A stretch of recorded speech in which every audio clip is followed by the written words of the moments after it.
For more, I'm joined by Amitav Acharya, the UNESCO Chair in Transnational Challenges and Governance and a distinguished professor at American University's School of International Service. Thank you for your time today and to talk about this topic. Now, the summit comes at a time of trouble in governance around the world. We've seen events unfolding in the Middle East, as well as Russia's invasion of Ukraine that has been going on for several years now. How do you think that these issues are likely to play out at the summit? Thank you very much for having me. First of all, the BRICS is not going to solve conflicts. The BRICS is basically an effort to increase the status and the voice of these countries, now expanded, of course, in international affairs. About specific conflicts like Gaza and Ukraine, I think the problem is that many of the key players in those conflicts are not members of BRICS. They're not going to be in Russia.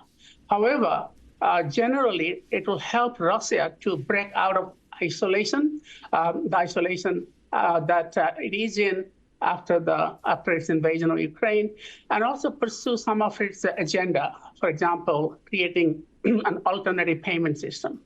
But I don't think it will solve the problems of the world, especially what you said, the major conflicts that are going on in the world today.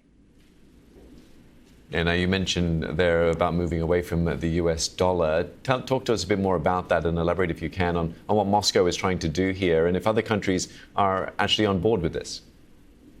Well, I think there are many countries who would like to reduce, if not eliminate, their dependence on the US dollar, and also the payment system, the SWIFT payment system, which is pretty much controlled by the West. And this is not just Russia. I think it will be also the goal of China, India, even Saudi Arabia to some extent.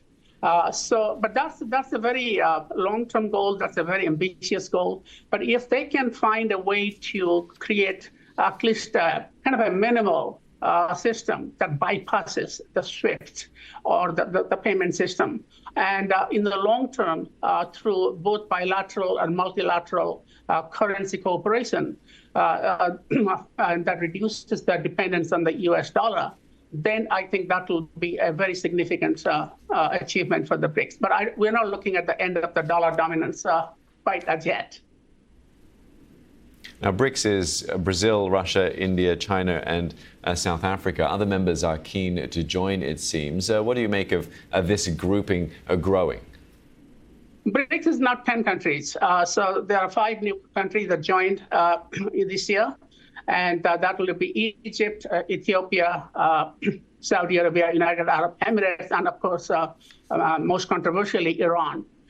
Argentina was supposed to join, but it pulled out. And because of the new government of Argentina did not want to identify with the BRICS, which is seen as an alternative to the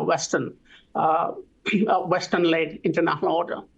So the basic idea here, the basic impact of the BRICS, they will be a significant pressure group, but they are not going to replace the current system of global governance and world order. Because again, as I said, there are many other players that create and that constitute part of global governance.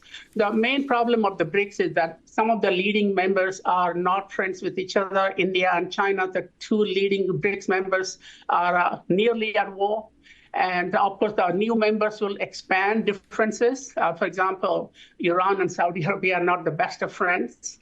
So the BRICS is a very divided group. And there are different political and ideological positions among the BRICS. For example, India and Saudi Arabia are close to the US.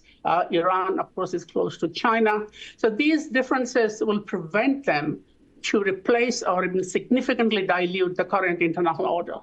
However, that will make a difference. It will attract more members.